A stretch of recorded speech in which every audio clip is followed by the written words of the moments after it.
Hola amigos, ¿cómo estamos? Como cada miércoles a las 7 de la noche estamos aquí en Danos un Tema, Leticia Anaya, y hoy en especial tengo una invitada con una información muy especial. No quiero darle un catálogo, no quiero ponerle nombre, pero creo que para ustedes también va a ser algo muy interesante. Bueno, tenemos el día de hoy a Kat Lovejoy, que teníamos rato que queríamos traerla, pero si no éramos nosotros, era Kat, que estábamos súper ocupadas. Sí. Pero bueno, aquí está, quiero presentarles a Kat Lovejoy. Si nos quieres decir de en dónde trabajas y tu nombre y de dónde vienes. Bueno, sí, yo soy Kat, o mis amigos en México me llaman Gatito. Ajá. Kat Lovejoy. Yo trabajo en español se dice el Centro de Defensa de los Niños de Denver, en inglés Denver Children's Advocacy Center. Y yo me dedico a eso, a traer la información de nuestro centro a la comunidad para que sepan que los recursos son para ellos. Pues, o sea, serías como la representante. ¿Y además en ambos idiomas o nada más? Sí, en ambos, pero más en español, o sea, porque hay más personas que trabajan allá que hablan inglés y hay otras personas que ya hacen el trabajo eso, entonces yo soy la que comunica poco más con la comunidad inmigrante o el hispano latino. Ya, pues bueno, como ven, va a estar muy interesante. Quédense, no se nos vayan a ir. Bueno, Kat, ¿qué es lo que a ti te llevó a trabajar en un centro como este? Digo, y lo digo porque muchas veces hay algo que nosotros queremos compartir de alguna vivencia, alguna situación. Sí, bueno, para mí empezó en mi tiempo viviendo en México. Era justo graduando de la universidad, fui a México para ser maestra de primer grado y trabajaba en una escuela privada. Pues básicamente la gente mexicana me hicieron sentir como si fuera mexicana también. Entonces yo sabía que tenía que regresar para terminar mis estudios, pero quería traer esa idea de bienvenida, de valor a los inmigrantes acá, si tenía que regresar. Entonces me vine acá a dedicar a ser maestra otra vez, otros 10 años. Y me encantó. Y pues al final dije, quiero tener mayor impacto. Quiero hablar más uno a uno con la gente o con los niños. Quiero poder no solo tener que lidiar con 32 alumnos en un solo salón, pero apoyar más uno a uno a una persona. Y me enteré de ese trabajo ya buscando otro. No sabía que estaba buscando necesariamente un trabajo en la defensa de niños, pero sí sabía que quería trabajar con inmigrantes. Y se surgió ese trabajo trabajando con inmigrantes y en la defensa de niños. Y se me surgió varios alumnos que habían experimentado trauma, digamos, o una experiencia dañina, y yo como maestra no sabía cómo ayudarlos, porque no nos entrenaron en esto. Entonces me di cuenta que la combinación de defensa de niños y los inmigrantes fue lo perfecto, y unos 5 años pude intentar, o sea, hacer un cambio en nuestro mundo. Y también me encanta estar en comunidad, o sea, eso es otra parte de lo que me gusta mucho. Y además hablas el idioma, entonces, ¿qué más? Sí. Perfecto. Sí. Pues sí, yo creo que son temas muy delicados. Digo, quiero decir delicados, no sé cómo puedo llamarlo, porque son temas que nos dejan una huella. Y digo, ahorita te digo por qué dejan una huella. Cuando somos niños, estamos en este desarrollo, en este crecimiento, y por alguna razón hay algún adulto que también tuvo algún trauma o alguna situación, y entonces se repite ciclos de, vamos a llamar, abusos, ¿no? Digamos, un adulto toma una mala decisión por lo que digo, y entonces empieza este ciclo, y entonces algún chico o chica es abusado de una manera o de otra, y luego cuando crecen esos adultos, entonces de alguna manera hay que detener ese ciclo, y creo que eso es lo que ustedes están haciendo, ¿verdad? Sí, bueno, si se puede llamarlo abuso, e incluso tal vez no llegue a ser abuso, pero tal vez puedes decir trauma generacional, ¿no? O sea, mi mamá vivió esto y ahora me enseña a tener mucho cuidado para esta cosa, y es un trauma, es un miedo que tengo, no por experiencia, pero por enseñanza. Entonces sí.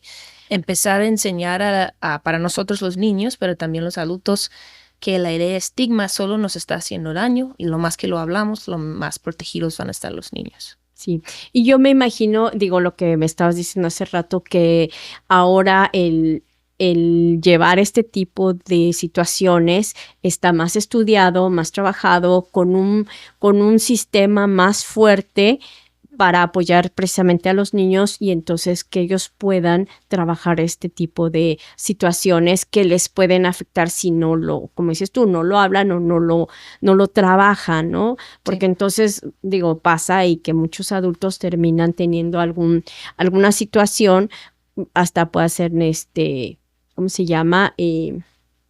Iba a decir alcoholismo, pero realmente no es alcoholismo, cualquier tipo de adicción muchas veces u otro tipo de cuestiones que son traumas no resueltos o son situaciones que no resolvieron de niños, ¿no? Sí, así es, o sea, el trauma cambia el cerebro y como mencionaste ahorita, cuando somos niños deja una huella más grande. ¿Por qué? Porque el mente o el cerebro todavía se está desarrollando.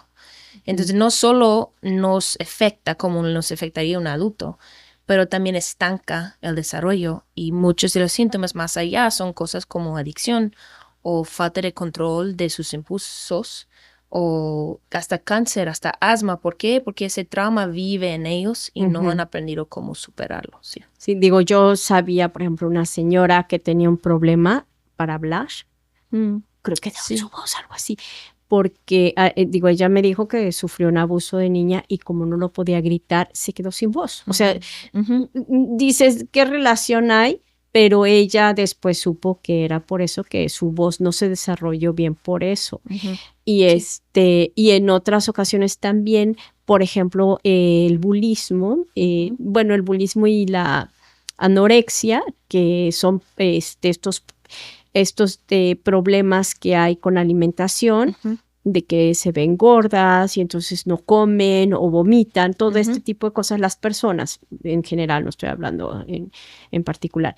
Y esto muchas veces también es el resultado de algún trauma no trabajado, ¿no? A veces, sí, a veces. Digo, estoy diciendo a veces, ¿no? Pero sí, claro, no te siempre. digo porque fueron un par de casos que nos tocó ver eso, o una chica que quería tomar su vida, o sea, se quería, claro. se hizo daño y demás. O sea, yo creo que son todas estas cosas. Entonces, qué bueno que existe una organización así.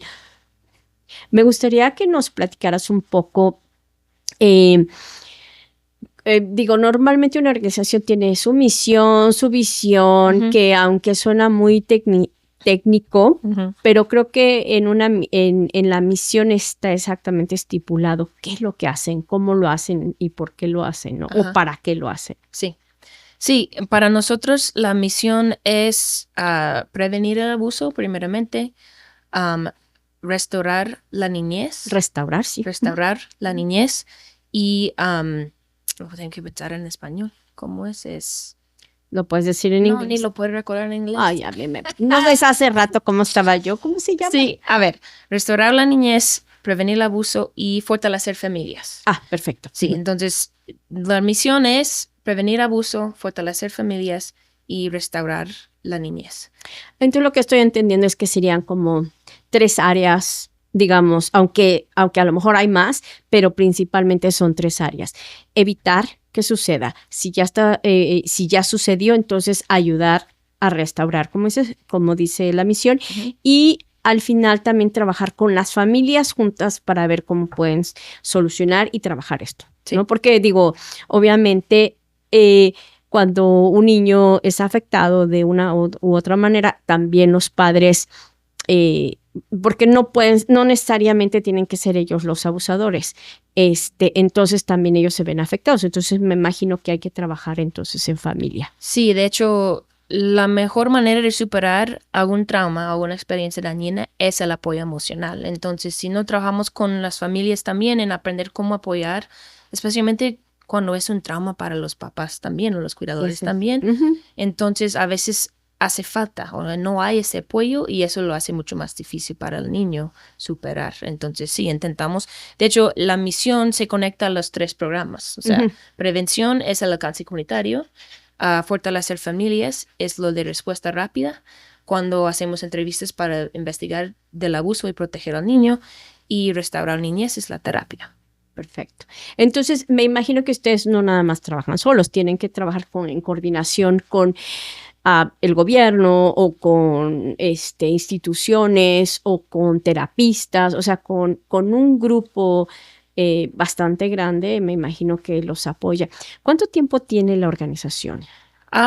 Lo fundaron en 1995. Ajá. Entonces, ¿qué será esto? Unos 31 años va a ser, sí. En este año. Sí. Todavía en 25. Sí, yo también. Pero bueno, entonces me imagino que con esto digo, a lo mejor empezaron con un tema muy pequeño y con esto han ampliado por todas las necesidades que han visto, ¿no? Sí, sí, sí. Y la otra cosa es, digo, suena espantoso, pero de las cosas que en alguna ocasión Damián y yo tuvimos como proyecto era hacer programas precisamente de la self-esteem o autoestima, y muchas veces de la gente que llegamos a hacer entrevistas o algo que estábamos haciendo en ese tiempo, nos dimos cuenta que había mucho abuso. Y ahorita vamos a hablar exactamente, bueno, que nos expliques, porque abuso puede connotar muchas cosas, ¿no? Es muy amplia esa palabra. Sí. Entonces, ¿por qué no nos dices ustedes cómo manejan esa palabra como abuso? ¿Qué es lo que está involucrando en su organización? Bueno, como mencionaste, trabajamos con nuestro equipo de respuesta rápida. Tiene que trabajar con la policía, con servicios humanos, con la protección de servicios de niños, o sea, para proteger a los niños. Y también al fiscal, porque si llega a ser un nivel de abuso tan grave de que hay un tribunal, entonces tenemos que trabajar al lado de ellos. Claro. Eso significa que tenemos que usar las definiciones estatales o del país de abuso. Entonces, básicamente son 5 definiciones de abuso. Uno es la trata humana, y a veces apoyamos al FBI con esos casos. No es tan común, y tampoco, o sea, los papás no siempre necesitan aprender tanto de ese tipo de abuso. Ajá. Manejamos más el abuso físico, la negligencia, el abuso sexual y el abuso emocional. Y no nada más, como decíamos, no tiene que ser de los padres, pero ya sea familiares o de alguna otra persona ajena a la familia, ¿no? Sí, bueno, nosotros, es poco diferente. Nosotros y servicios humanos solo puede intervenir con cuidadores o familiares dentro de la casa o la familia, digamos. Entonces, si hay un abuso, por ejemplo, por una maestra o maestro, eso la policía va a llevar. Okay. Y a veces van a venir con nosotros a la misma vez, pero servicios humanos, porque solo trabajan dentro de la familia, no van a usar la entrevista a la policía en esta ocasión. ¿Me explico? Okay. Sí. Hace rato me mencionaron, cuando lo que estábamos platicando era que creo que sería bueno entonces hablar del proceso. O sea, vamos a decir, ustedes reciben un reporte de lo que haya sido el abuso, y entonces, ¿cómo empieza? Está este grupo, como me decías, el grupo de no sé qué rápido, respuesta rápida. O inmediata, bueno, en este caso. Pero más o menos, ¿cómo sería? Danos un ejemplo. Sí. Bueno, antes, cuando hubo abuso, antes de los años 80, por ejemplo, si una maestra hizo un reporte de abuso, porque los maestros son informantes obligatorios, tienen que reportar si sospechan algún abuso. Si un maestro o una maestra hace algún reporte, era la policía que fue a la escuela para llevarle a la estación de la policía. Al pequeño. El niño, sí, pero no la maestra, el niño. No tenían que ir por los papás, no tenían que ir por los cuidadores. Agarraron al niño y lo llevaron a la estación. Y ahí los detectives, el fiscal, servicios humanos, servicios de protección del niño, hasta 9 personas hablaban con el niño. Y muchas veces el niño se sentía, uno, que había hecho algo incorrecto porque está con la policía. Eso te iba a decir. 2, que tiene que probar su propio abuso porque 9 personas están diciendo, ¿pero qué pasó? ¿Pero qué pasó? Y 3, o sea, era muy traumatizante. Sí, Tenía que o sea decir, que aparte de toda la situación que estaba viviendo, termina traumatizado y a lo mejor exacto. hasta culpable. Sí, Sí. sí, o sea, lo usan mucho ahorita las terapeutas o la gente que trabaja con personas que han experimentado trauma, que no tenía, o sea, el término es atención a informar al trauma, y ese sistema no lo era, ¿no? O sea, porque No, estaban no, no. traumatizando otra vez los Sí. niños. No, y le agregaban aún más a lo que ya tenía, ¿no? En lugar de solucionar, estaban creando un problema más. Exacto, sí. Y entonces, bueno, digo, no te voy a decir cómo surgió, pero esto les ha, ¿cómo ustedes han notado este cambio en las familias que presentan este tipo de abusos? El cambio para mí es porque ahora lo que pasa es que el niño viene con un familiar, un cuidador que no fue la persona que lastimó al niño. Ujú. O sea, le decimos el cuidador no agresor, que Ok. no cometió el abuso. Ujú. La mamá, por ejemplo, lo lleva, o papá, o tal vez fue el abuelo, así que los papás lo llevan.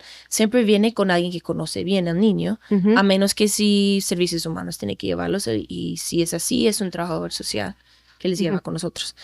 Pero en lugar de la policía, no que es la policía que les lleva al lugar, y ahí hacen una entrevista y hacen preguntas, y una sola persona, a veces dos, habla con el niño, y todo eso está grabado para que el fiscal tiene la información, el detective tiene la información, y ni tienen que hablar con el niño. Y Claro. para mí lo que más he notado, aunque no viví el sistema anterior, pero es mucho más enfocado ese sistema en el apoyo a la familia, ¿no? O sea, no solo que vamos a investigar, pero ya cuando acaba la entrevista, hay un representante familiar que les va a ayudar a aplicar o hacer solicitud para compensación para víctimas. Ujú. O si tienen que mudarse por lo de abuso, buscan fondos para esto. Ujú. Les dan dirección o los guían a través del proceso por si tienen que ir al tribunal. Ujú. Entonces, es mucho más enfocado en apoyar a la familia en lugar de castigar a la familia. Y obviamente a la víctima, digo, aunque suena horrible, pero sí,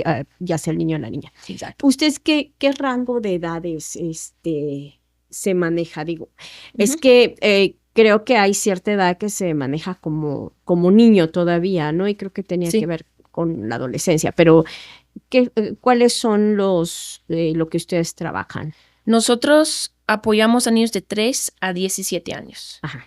La definición de abuso infantil dice que personas menores de 18 años, eso Ujú. califica como abuso. Claro. Pero también podemos apoyar con personas mayores. Si hubo algún abuso, eso no pasa mucho, pero también Pero llega a pasar. sí. Y si hay personas que tienen más que 18 años que tienen alguna discapacidad, a veces también vamos a apoyarles a Ajá, ellos. perfecto. Ah, Ujú. qué bien, qué bien.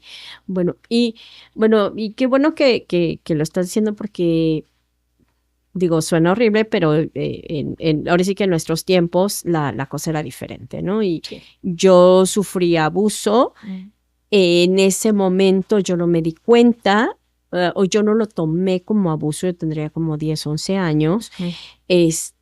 y a mí lo que me sucedió fue horrible, porque entonces cuando se enteran, se van contra mí. Y entonces yo toda la vida viví con esa culpabilidad, ¿no? Pero yo en ese momento yo no vi la gravedad de la situación hasta más grande, ya Ujú. como adulto. Y lo peor, lo que yo te decía, que es que entonces tú empiezas a tener ciertos comportamientos o ciertas situaciones que no sabes por qué, pero pues te das cuenta que al final fue por este abuso que hubo. Ujú. Y también tuve abusos verbales y también esto lo fui creando. Claro, ahorita ya 60 años, pues creo que ya estoy más tranquila porque Qué bien. obviamente pues tuve que ir a terapia y demás, pero lo que dices tú y yo lo que te decía, lo primero es, yo fui la culpable y aparte de vivir con la culpabilidad, vives con el trauma y no resuelves. Sí.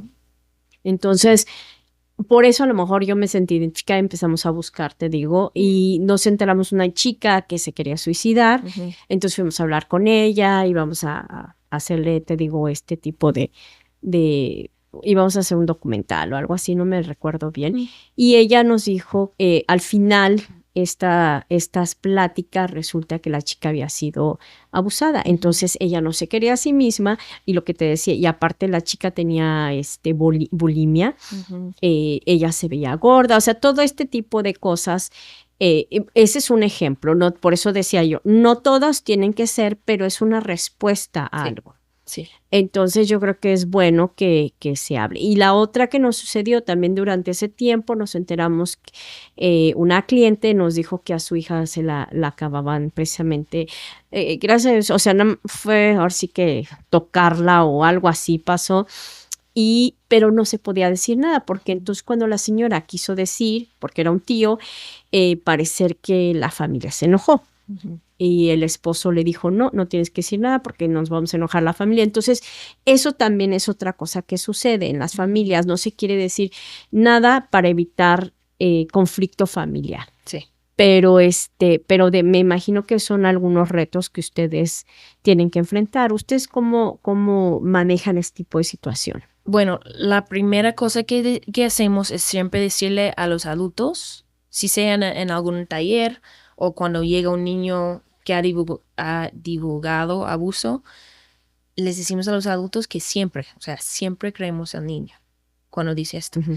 Y unos adultos dicen, pero si me están mintiendo. Y las estadísticas dicen que muy pocas veces es mentira, muy Correcto. pocas veces.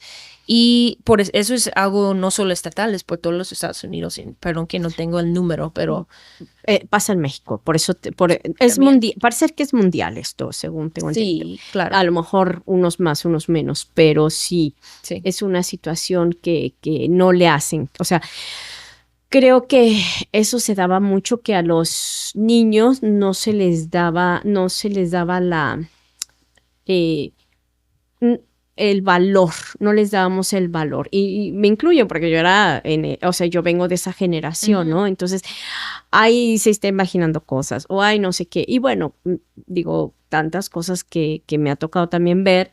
El típico que por un dibujo la familia se entera que no sé quién estaba abusando de la niña, o sea, todo este tipo de cosas, ¿no? ¿Y quién es Sí. este señor? Ah, pues es que es un señor que se mete a mi cama, ¿no? Entonces, cosas así, o también, bueno, que esto ahorita lo vamos a platicar un poco, Ujú. yo creo que es muy importante que las familias hablen de esto. Sí. Es muy doloroso, sí, es muy impactante. No sabemos cómo manejar una situación así porque obviamente se nos va de las manos, porque involucra partes emocionales muy fuertes, entre coraje a la persona, entre amor y protección al hijo, que siente uno que Sí, claro. dejó de protegerlo y entonces se le va a acabar la vida al pobre hijo, hija, lo que sea. Ujú. Entonces yo creo que es muy, muy importante que se hable y que organizaciones como esta de Denver Ujú. Advocacy for Children, Ujú. Denver Children's Children Advocacy Advocacy, Center. perdón, Bueno, es que más lo o dije al menos revés. igual, ¿no? Sí, pues pueden apoyarlo, ¿no? Digo, este es en el caso aquí en Estados Unidos, porque sabemos que también en otros países sucede y bueno, también nos ven en México, entonces, pues lo mejor es hablarlo y platicarlo. Y ahora hay más sistemas de apoyo y están apoyando más a este tipo de situaciones y como dices tú, no nada más se dice, ay, no es que nos está mintiendo o no lo vamos a decir para que no tengamos problemas con quien haya sido el abusador en este caso, o ¿no? El agresor, como dices tú. Y como decimos, no nada más sexualmente, sino también, perdón, físicamente, ¿no? Ujú. Ujú. ¿Cuántas veces se daba antes que cállate niño y salía volando la cachetada, ¿no? Ujú. O Sí. cosas así. Pero y la otra también verbalmente, Ujú. ¿no? Que digo, si yo te dijera todas las cosas que me decían a mí, Ujú. digo, Ujú. que hubiera sido que hubiera pasado al revés, ¿no? Ahora. Sí. Y a lo mejor hay gente que no lo quiere decir, no solamente para no tener problemas con la familia, sino por lo engorroso que pueda ser o por lo complicado que pueda ser, Claro. entre comillas. Entonces, ¿qué tan fácil o qué tan difícil es llevar una situación así con una familia? ¿Para mí o para la familia? No, para la familia. Sí. No, digo, para ustedes, digo, ustedes ya lo ven por desgracia muy seguido, Sí. pero me imagino que la familia. Sí. No, lo dijiste súper bien. O sea, igual a la violencia doméstica. O sea, hay varias razones en que un niño no quería divulgar o en que una mamá no quería divulgar, un papá o una familia sabiendo que tal vez el abuelo, o sea, hay un montón de razones, o sea, entra inmigración, ¿no? O sea, Que eso lo vamos a hablar. Ajá. Sí, ¿qué tal si se entera inmigración? O sea, no es diferente de una mujer o un hombre viviendo en violencia doméstica diciendo, pues me quedo aquí o me vivo en la calle. No es diferente. Entonces, claro. Lo importante es, siempre quiero al niño, darle un mensaje al niño que nunca es su culpa. Ajá. Si alguien más, yo siempre lo decimos en las escuelas, nunca es tu culpa si alguien más rompe la regla de las partes privadas, ¿no? Exacto. Y con quién vas a hablar, quién es tu persona de seguridad. De confianza. ¿no? Y luego tenemos que darnos cuenta de que toma tiempo. Justo con violencia doméstica, a veces el niño viene para entrevista con nosotros y no está listo a decirlo. No, entonces no está listo, no hay nada que se pueda hacer. Y no lo forzan ni nada. No se obviamente. puede, Sí. no. Porque eso es otro trauma, ¿verdad? O Sí, sea, sí, esforzarle contar algo es otro trauma, entonces. Claro. Ahora, lo que yo te decía, yo, por ejemplo, en ese momento yo no lo sentí grave, yo no sentí que estábamos haciendo algo malo. Entonces también pasa que los niños a lo mejor tienen esa vivencia, ¿no? Sí, nosotros vamos a las escuelas públicas de Denver y damos clases de prevención de abuso a las clases y son 6 lecciones. Y la cuarta es la regla de las partes privadas. Y básicamente dice que nadie nunca debe tocar tus partes privadas excepto para ayudarte a estar saludable. Y luego llevamos, ejemplos, cambiando pañales, eso es para la salud. Yendo con el doctor, para la salud. Si tienes que echarte crema o tu mamá tiene que ponerte crema, eso es la salud. Y llevamos otros ejemplos que no es para la salud, como que si tu hermano quiere tocar tus partes privadas cuando están jugando lucha libre, eso no es para la salud. O sea, si estás viendo una película y tu tía quiere tocar tus partes, eso no es para la salud.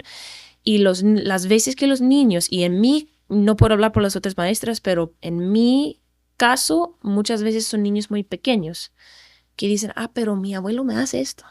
No saben. Piensan que porque es mi abuelo se me lo puede hacer. O porque está ofreciendo cariño o cosas así, que es lo que yo te decía, ¿no? Yo en ese momento yo estaba pensando más en, ay, qué lindo, me está abrazando, ¿no? Y pues no, estamos en otra situación. Sí, y eso es otra razón en hablarlos con los niños, para que ellos entiendan que no, eso no es cariño, no es cariño. Exacto. Y bueno, y la otra también es que tampoco el que vean su cuerpo. ¿No? Digo, porque a veces no necesariamente tienen que tocarlo. Entonces también para que los niños no reciban un mensaje. Sí, muy cualquier buen persona punto. que te diga, sabes qué, quítate la ropa y déjame veo tu cuerpo, pues a ver, espérate, ¿eres doctor? No. Sí, para los niños más chiquitos usamos la regla que dije, que nadie nunca debe tocar las partes excepto para la salud. Para los de 4 y 5 hay 3 partes. Nadie nunca debe tocar excepto para estar saludable. Nadie nunca debe mirar excepto para estar saludable. Y nadie nunca me debe mostrar. Porque solo mostrar pornografía bajo la ley, eso también es abuso sexual. Claro. Y llega esto de sextos o mandando fotos desnudos a otros niños. Por ejemplo. Todo eso cuenta. Claro. Entonces sí tenemos que definir muy bien esto también. Sí. Bueno, pues qué interesante porque, como decimos, esto no existía en así que en nuestros tiempos, aunque suene la viejita, pero sí, es que es cierto, ¿no? Ajá. Y no aquí, te digo, también en México, pues pasaba y pasa, ¿no? Y muchas veces, como decimos, no queremos decirlo. O la otra, que sería la otra parte, de que hay gente que no quiere dejar a sus hijos con nadie porque tiene miedo. Y bueno, no voy a hablar de cosas particulares porque me refiere mucho a gente cercana a mí, pero sí sucedió al revés, ¿no? De que no querían dejar ir a los niños por esto de los abusos. Sí. Entonces, yo creo que también trabajar también con los padres para entender a dónde y cómo sí, cómo no, ¿no? Digo, nosotros tampoco dejamos a nuestro hijo con nadie. Sí. Pero era eso. Sí, no, y es eso, es hablar. Para mí la clave es hablar con los niños. O sea, primeramente explicarles, nosotros lo decimos las reglas de seguridad, o sea, qué es la regla de las partes privadas, qué debes hacer si te sientes incómodo, o que aunque un abrazo no es peligroso, si te sientes incómodo, puedes aprender a decir que no quiero ahorita. Entonces la idea ahí es que el niño se puede cuidar de sí mismo. ¿no? Entonces yo le estoy dando las herramientas para ir y protegerse. Y si algo pasa, ¿A quién vas a llamar? ¿No? O sea, hablarle esas cosas para que el niño, en lugar de vivir en miedo, que es otro tipo de trauma generacional, sabe cómo manejar cosas y protegerse a sí mismo. Me gustaría un poco regresar a esto de generacional. Sí, fíjate qué chistoso. Hace un par de días estaba yo viendo un video, ya sabes, que te aparece uno y otro. Sí. Y precisamente eran 3 personas. Era una señora mayor, una viejita, que parecía como una cerveza y entonces estaba una señora, me imagino que era su hija, y entonces le sirve la cerveza en ese vaso, ¿no? Dice, así se pasan los traumas. Y le empieza, y luego había otro que también decía, no hagas esto porque como a mí me pasó, entonces esto. Y entonces luego van a un hijo, me imagino que era el hijo de la señora, y entonces también le llenan la cerveza y le está pasando el trauma, pero entonces lo que hace el hijo, toma una jarra de agua, digo, es una representación. Entonces empieza a vaciar la cerveza llenándola con agua. No sé si me explico. Empieza como a echar el agua para que se quitara la cerveza y dice, esto es como te quita los traumas. Y una de ellas era terapia, autoconciencia, y varias situaciones así. Entonces prácticamente sería una cosa de lo que estamos diciendo para romper los ciclos, ¿no? Sí, de lo que sabemos nosotros, y yo debo decir que eso es un punto de vista muy estadounidense, que la terapia es la mejor manera de superar esos tipos de traumas. O sea, ejemplo mío, mi mamá vivió violencia doméstica cuando yo era muy chiquita y yo vi a mi papá lastimándole a ella. Y no solo ver a mi papá, pero la manera en que mi mamá se protegió a sí misma y a mí misma, todo eso internalicé. O sea, yo tenía miedo de los hombres sin tener razón. Yo tenía miedo de decir no a mis amigas sin tener razón. ¿Por qué? Porque la vi a ella y la aprendí todo. Claro. ¿No? Y sí, en mi caso fue la terapia que me ayudó a darme cuenta de, yo soy así por esto, pero no tengo que vivir así. Claro. Pero yo entiendo también que, especialmente en países latinos, la comunidad no funciona así de individual, ¿no? Es más como que trabajan en comunidad. Entonces, aunque la terapia, sí, la terapia salvó mi vida y la terapia ayuda a mucha gente, no tiene que ser la única manera. Para mí es la conciencia, es lo hablar. Y a veces para muchas personas es mejor hacerlo en grupo que solo uno a uno con un terapeuta. Sí, especialmente si el terapeuta se ve como yo. Y es una persona de otro país, ¿no? Entonces es más difícil alcanzar confianza cuando no comparten la cultura. Entonces, terapia es muy importante. Una manera de encontrar el apoyo emocional y la conciencia. Esos son los que van a ayudarnos a superar ese trauma. Pero ustedes me imagino que tienen gente, o sea, terapistas que de alguna manera no solamente hablan español, pero también entienden la cultura. Sí, y los que no o las culturas que hablan español. Sí, y los que no intentan nombrarlo. Decir, mira, yo no vine de donde viniste tú, tal vez no voy a entender de todo, pero tú me puedes explicar lo que tú quieras. Okay. Y muchos niños, en mi experiencia, no he estudiado nada, pero en mi experiencia muchos niños, o sea, no tienen ese límite de que tiene que ser en grupo o no.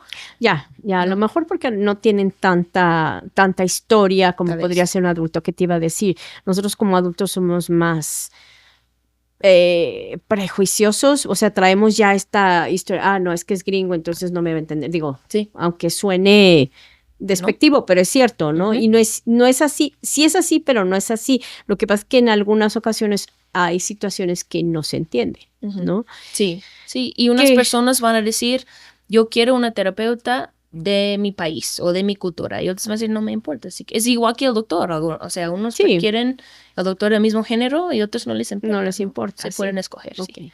Perfecto. Pues sí, me gusta mucho esto que están ustedes trabajando. Ahora, me gustaría que habláramos un poco cómo los contactan, qué otra cuestión, qué otros servicios ofrecen y esto. Y bueno, perdón, voy a regresarme a un punto, que era lo que íbamos a hablar hace rato. Me gustaría que habláramos de algo muy importante y sobre todo porque estamos en Estados Unidos y me imagino que hay gente migrante que decíamos que no tiene documentación para estar aquí. Entonces, tú me mencionabas algo del estatus migratorio. Sí, sí. Algunas personas me han dicho, pues, pero mi hijo no tiene papeles, ¿no? Pero la ley no dice que un niño, una niña, un niñe tiene que tener papeles. Es un derecho para cualquier niño. Eso de investigar el abuso. Claro. O sea, la ley dice que cualquier niño que vive en los Estados Unidos debe estar protegido del abuso. Entonces, eso es un derecho para cualquier niño. Sin importar el estatus migratorio. Sin importar el estatus migratorio. Y obviamente la cultura y el idioma. Sí. Sí, y otras cosas que son, bueno, que les dan a las personas inmigrantes poco ansiedad por muy buenas razones, que pues trabajamos con la policía. Entonces, ¿qué tanto va a enterar la policía? O sea, sí va a haber comunicación entre la policía y inmigración. Sí, entonces yo he trabajado mucho con nuestro equipo y yo solo puedo hablar por Denver porque nosotros somos el centro de Denver, no del condado de Arapahoe ni de Jefferson County. Pero los detectives, el fiscal en Denver, nos han dicho que nunca ni quieren saber el estatus migratorio del niño, del mamá, ni del agresor. Y eso te iba a preguntar, porque digo, el niño tiene sus derechos, pero ¿qué pasa con los papás? También, ¿no? Sí, también. Okay. No, bueno, lo que sí podemos garantizar es que nuestros detectives, nuestro fiscal, nunca va a hablar para nada con la migra. Ajá. No solo que no lo quieren, es contra la ley y perderían sus trabajos. Ok. Sí. Eso es muy, muy importante remarcar. Sí, nos han dicho los detectives y el fiscal que lo que quieren hacer es proteger al niño. Claro. Ahora, no podemos ahorita, por los tiempos en que estamos viviendo, garantizar de que la migra no va a llegar al tribunal si hay un caso. Claro. Nosotros no vamos a avisarle a nadie, pero si ellos se enteran de que hay tal vez a un inmigrante, puedan ir ahí. Y ahí las familias tienen el derecho de decir, no quiero llevarlo al tribunal por esta razón. Pueden decir lo que es mejor para su familia. Pero esto me imagino que ustedes lo dicen desde el principio. Mire, puede pasar esto o puede pasar lo otro, porque como dices tú, no tenemos control de a dónde llega migración en estos momentos, ¿no? Sí. Digo, están las noticias ahí y podemos ver sin hacer crítica a nadie, pero está allí y está sucediendo, ¿no? Sí. Y la otra pregunta sería, en este caso, el agresor, tenemos al agresor y resulta que es familiar, ¿no? Y a lo mejor directa o indirectamente del niño. ¿Qué pasa en este caso con el agresor? ¿Se retira, se pone en la cárcel, se hace un juicio? O sea, me imagino que dependen del grado, ¿no? Sí, es todo un proceso. Hay niveles de riesgo para el niño. Si es, por ejemplo, abuso sexual, es de alto riesgo. Entonces, siempre, si se puede comprobar el abuso, va a haber un orden de protección y el niño no va a ir con la persona agresor. Si, por ejemplo, es abuso físico, no tan grave, por ejemplo, no debo decir abuso físico no tan grave, ¿verdad? Porque abuso físico es grave. Pero si es algo como que deja alguna herida muy grave al niño, eso puede resultar, probablemente va a resultar no solo en una multa para el agresor, tal vez un tribunal, dependiendo en cómo lo ve la policía o servicios humanos, y un orden de protección y que el niño no esté con este familiar otra vez. ¿Me explico? Sí, no, y te lo digo porque eso es lo que pasaba, había consecuencias. Sí. En aquel tiempo había consecuencias de que como el niño sí abrió la boca, porque por lo general, digo, se ha visto que los agresores dicen, vamos a mantener esto en secreto, no le digas a nadie, cuando es de alguna manera así. Digo, hay otros que los maltratan y no importa. Pero entonces cuando el niño habla, obviamente, lo que decías tú, ¿no? Se siente culpable porque entonces está juzgando a alguien.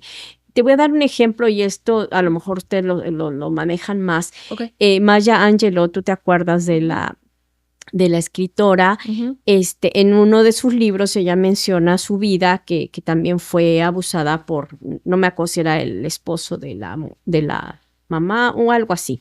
El chiste es que entonces ella, muy chica, lo acusa, el señor termina en la cárcel y entonces en ese momento ella en el libro dice, yo me di cuenta del poder de mi palabra, que entonces podía yo hacer algo de daño. Y entonces, como yo le hice daño a este señor, aunque él me haya hecho daño, bueno, digo, pensando el punto de vista de un niño, pues, por así decirlo. Entonces, ella dejó de hablar. No sé si tú sabías esa historia, No. pero entonces por muchos años ella no hablaba. O sea, perdió el habla completo porque ella dijo, si yo abro la boca, yo puedo hacer daño. Sí. Y digo, claro, ahora se volvió una escritora muy famosa y poemas y digo, una mujer súper admirada. Pero digo, me llama la atención porque es un poco eso, ¿no?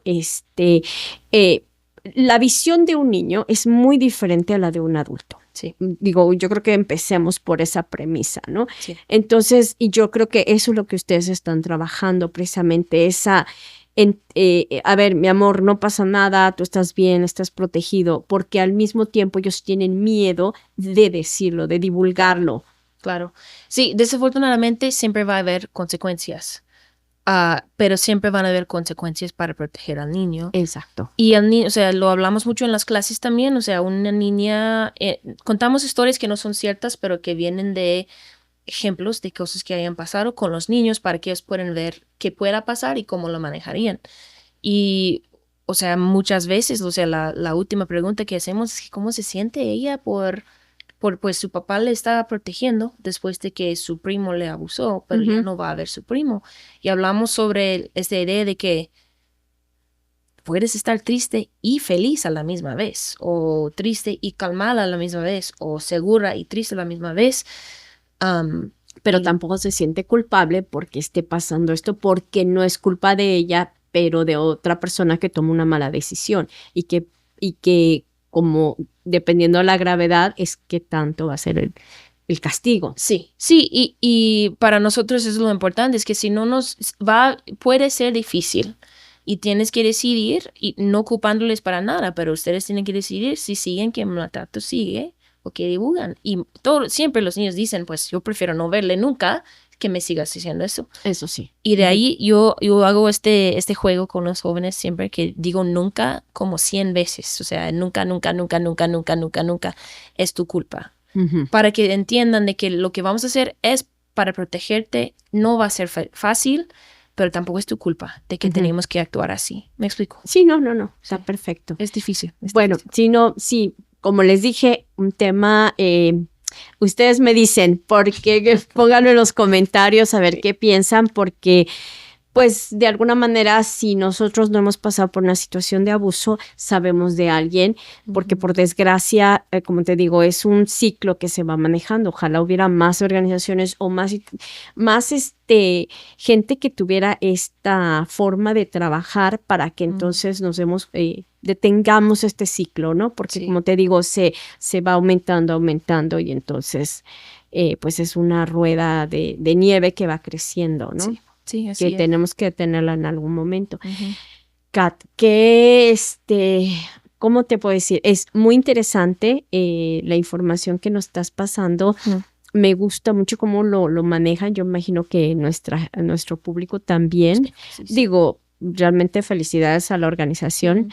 Tenemos rato de que nos conocimos y luego llegaste trabajaste, bueno, Damián trabajó con ustedes en algún momento haciendo videos y luego nos volvimos a ver en varios eventos, ¿no? Volvimos a coincidir, entonces tenías que estar aquí definitivamente. Gracias por tenerme. No, muchísimas gracias. Muchas gracias a la organización que nos las prestó y nos dejó, nos compartió esta información. Bueno, a mí me gustaría ya para cerrar, una es que dieras información ¿Qué herramientas tiene ahorita la familia o las personas que nos están viendo en caso de que ellos estén viendo? ¿Cómo pueden darse cuenta? Y por último, ¿cómo los puede contactar? Y si los contactan a ustedes o tienen que ir por otros medios. Ok. Sí, bueno, si hablamos sobre el abuso infantil, los señales para mí, bueno, no. A mí me gusta explicarlo así. Sí. Que hay comportamientos que pueden ser señales de algún trauma o abuso. La clave es que es un cambio en el comportamiento.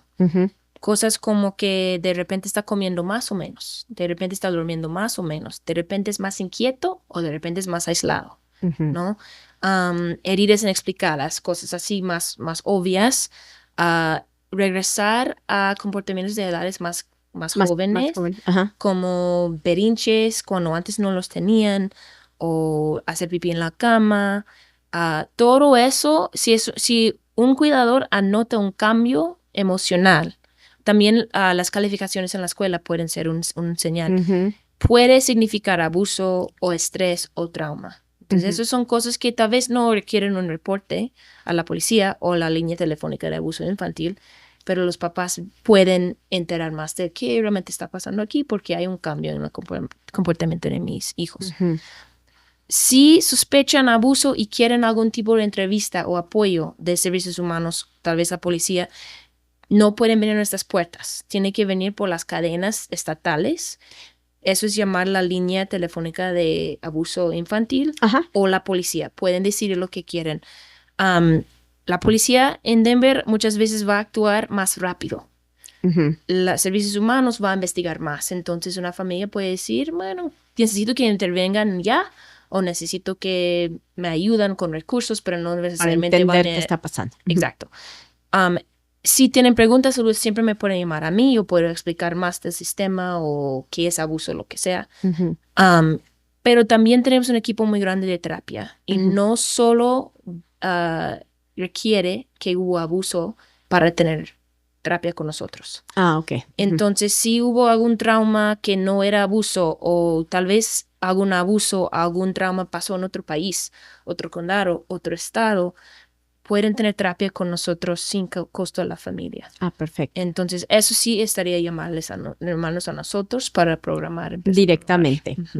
Pero si entonces ven que hay un signo, como dice ella, una señal que a lo mejor tiene un cambio de comportamiento, como dices, y que se ve representado en falta de comer o que come de más o que cae un cambio en su comportamiento en general. El cambio es la clave, sí. Ajá. Sí. Entonces, pues, tomar, ahora sí que como dicen, cartas en el asunto, ya sea que busquen terapia y empiecen a trabajar eso, pero si, como dice Kat, si es una cuestión que requiere que sea una respuesta rápida, como dices tú, entonces sí, ya sea hablar a la policía. Y bueno, obviamente mucha gente, volvemos a lo mismo, le da miedo hablar a la policía porque entonces creen que hay una consecuencia, ¿no? Entonces también a veces hay que dar prioridades.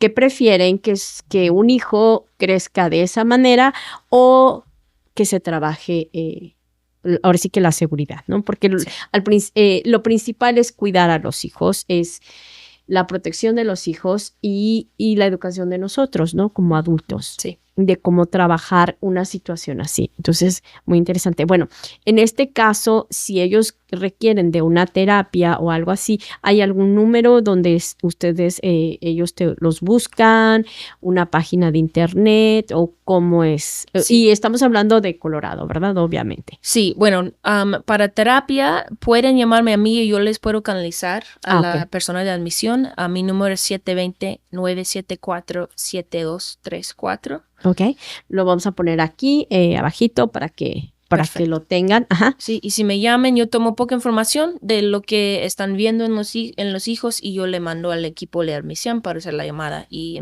empezar más la terapia. Pero entonces, si por ejemplo tú recibes una llamada de que ellos están notando que hay un abuso, tú vas a dirigirlos al, en este caso, servicio social o policía, dependiendo, ¿verdad? Sí, ahora yo soy informante obligatoria. Entonces, si me dicen algo que definitivamente es abuso, yo tengo que reportarlo. Sí. Si se sospechan y no saben, probablemente yo voy a decir, mira, esos son recursos que le puedo ayudar. Sí, exacto, recursos, sí. Porque creo que, los profesores hacen lo mismo, tengo entendido, los maestros en las escuelas hacen lo mismo. Una vez que ellos ven algo, ellos tienen que reportar automáticamente, igual que terapias, ¿no? Cuando ellos ven algún tipo de abuso o de cuestión emergente o de peligro, entonces también ellos tienen, hay cierto ciertas personas que cuando están en contacto con los hijos y ven eso, con los niños, automáticamente tienen que reportar. Sí. Porque además ellos tienen, o sea, uno como adulto se pone en juego cuando esto no es reportado, porque es un delito, definitivamente, cuando no se reporta, según tengo entendido, ¿verdad? Sí, o sea, es un delito no hacerlo. ¿Por qué? Porque hay ciertas profesiones que están encargadas de proteger o enseñar al niño, y si no lo hacen, pues no lo están haciendo. No están haciendo su trabajo. Y es negligencia en este caso. Exacto, sí. Un ejemplo es, por ejemplo, si una mamá, por ejemplo, me llama y me dice, mira, mi hijo no está durmiendo bien, dice que no quiere vivir, de repente sus calificaciones son malos, yo no voy a reportar eso porque no sé si hubo abuso, ¿no? Exacto. Voy a darles recursos o decir si parece bueno, si empezaría terapia. Pero si una mamá me llama y me dice, pues, su abuelo le pegó en la cara con su chancla y le dejó un moretón, eso sí tengo que reportar porque sé que hubo abuso bajo la definición de abuso estatal. Y en el caso de negligencia, ¿cuál sería? Por ejemplo, que no tengan alimento, que no tengan educación, ¿o qué es exactamente? Sí, por definición, bueno, eso es súper importante. Negligencia quiere decir que por motivo de controlar o castigar, un cuidador, un familiar quita la comida o no satisface las necesidades básicas. Sí, muy bien. Algo así. Sí, no, lo dijiste bien, porque es así, es como yo hace rato, como dije, el Advocacy for Children, lo dije todo al revés. Mismo. Sí. Sí, pero sí. Tiene que ver con comida, tiene que ver con cuidado médico, tiene que ver con limpieza, tiene que ver con la educación, pero no tiene que ver con la falta de recursos. Si una familia no tiene comida no está dando comida a los niños, eso no es abuso. Sí. Pero si una familia está diciendo, pues, tú no comes la cena porque tú portaste mal. Bueno, estos casos que hemos visto de personas que tienen encerrados a los hijos, ¿no? Sí.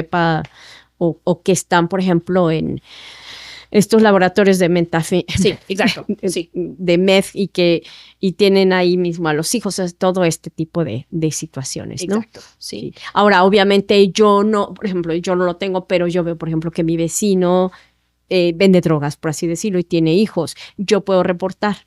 Sí. Y entonces ya se trabaja también eso. Sí. Que también eso es muy importante, ¿no? Si uno está viendo que, aunque dicen que somos los vecinos metiches, pero muchas veces eso ayuda más que no abrir la boca y no reportar una cuestión así. Así es.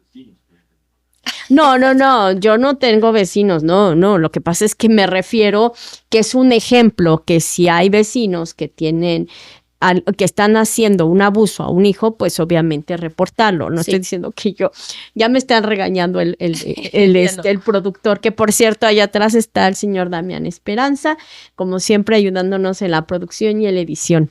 Bueno, Kat, el teléfono ya lo dijimos. ¿Alguna otra cosa que quieras dar como consejo a la gente?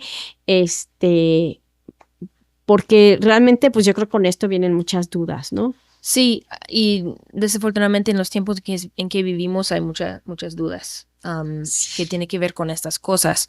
Pero para mí lo más importante es que he oído que muchos niños o familias se sienten solos cuando esos tipos de abusos pasen. Y para nosotros es súper importante de que sepan que no lo son. Ok. De que nosotros estamos aquí para apoyarles y tenemos historias que yo no tengo permiso de contar. No, además, esa es otra muy importante. Qué bueno que lo trajiste a la mesa. Las historias o lo que ustedes vayan a compartir con ellos no pueden.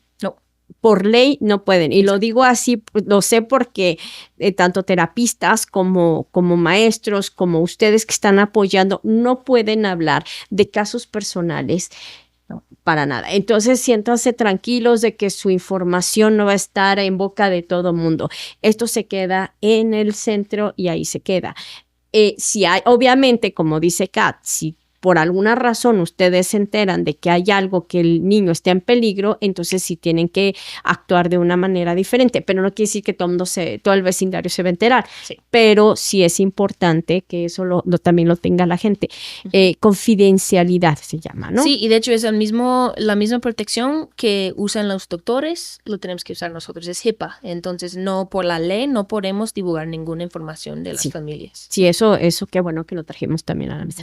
Pues creo que, no sé si hay algo más que se nos haya olvidado, creo que cubrimos todo, muy interesante. Para mí yo haría otro programa porque realmente es doloroso, pero es muy importante que hablemos, sobre todo en estos tiempos, como dices tú, con todas estas situaciones que han surgido, el Me Too o cosas así, de la trata de las chicas, todo este, digo, no me quiero meter tanto ni en política ni en nada, pero lo que está pasando que las jovencitas se van con el novio, se van con sepa la fregada o algún señor que conocieron en el internet y que resulta que terminan escapándose. Digo, todo esto es muy importante, pues que estemos al tanto de los hijos, ¿no? Sí. Llevamos a veces una vida tan ocupada y como papás, digo, no es mi caso, pero, o sea, sí estoy ocupada, pero me refiero que hay papás que tienen que tener 2 o 3 trabajos para cubrir las necesidades de la casa, entonces dejan a los hijos. Y muchas veces no saben ni dónde están los hijos, ¿no? Entonces, y lo peor es que estos hijos terminan exponiéndose a personas o los dejan cuidando con no sé quién y uno cree que esa persona es la que les va a ayudar y pues termina perjudicando más la situación. Y no digo, no quiero que todo el mundo esté en miedo, pero al mismo tiempo poner atención. Como tú dijiste, creo que es muy importante la conciencia de qué es lo que está pasando, cómo está pasando y por qué está pasando. Entonces, también balancear y equilibrar ciertas situaciones. Sí. Y creo que eso también ayudan ustedes, ¿no? Si hay algún padre que tiene algún problema para los recursos o para ayudar al hijo, creo que también están para apoyar lo que me estabas diciendo hace rato, ¿verdad? Que es parte de la parte familiar, como me dijiste que decía esto. Parte de la parte familiar, si hubo un abuso, vamos a apoyarle con cualquier recurso que necesiten, pero es parte de la prevención también. Entonces, si la comunidad me llama, me dice, necesitamos comida, nosotros no brindamos programas de comida, pero voy a apoyar encontrar algo. Ajá, ¿no? Sí, porque trabajan con otras organizaciones. Exacto. Ok, sí. Bueno, pues ahí lo tienen. Pues abuso infantil, vamos a llamar, tristemente, pero así es. Pero hay organizaciones que apoyan y que trabajan de la mejor manera para que esto no se repita, para que el hijo no tenga otro tipo de situaciones en el futuro porque no se resolvió una situación de abuso, y obviamente que la familia se pueda integrar de la mejor manera, ¿no? Sí. Creo que eso es lo que entendí. Sí, o sea, como dice la misión, ¿no? O sea, fortalecer la familia cuando hay abuso y ayudar a los niños a restaurar su niñez o recuperarse.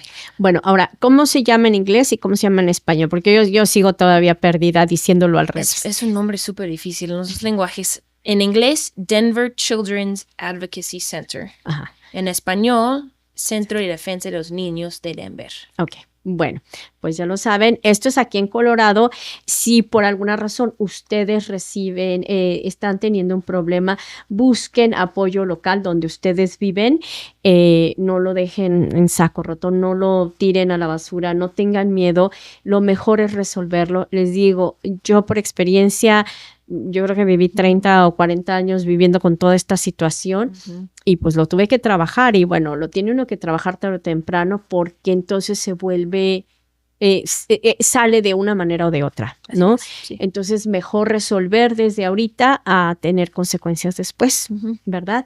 Bueno, Kat, muchísimas gracias. ¿Gatita? Me gusta. Sí. Yo creo que de ahora en adelante le voy a decir Gatita. Perfecto. Sí. Bueno, Kat, muchísimas gracias de nuevo por haber venido. Ya sé que el tráfico estuvo terrible, pero te lo juro que sí, te lo agradecemos muchísimo. Damián por ahí atrás creo que también dijo gracias. Sí. Y nos vemos para la próxima. Sale. Si tienen algún programa o algo que quieran en el futuro, presentar o dar información, aquí estamos, ya saben. Ok, Bueno, sí, muchas gracias. pues como saben, danos un tema, tremendo tema que nos trajeron el día de hoy. Kat Lovejoy de Denver Children's Advocacy Center. Sí, ya ven, no, terrible, hoy sí no me lo aprendí. Voy a estarlo diciendo todo el día. Muchas gracias, amigos, nos vemos en la próxima, ya saben, miércoles 7 de la noche con Leticia Anaya Y Kat Lovejoy. danos un tema.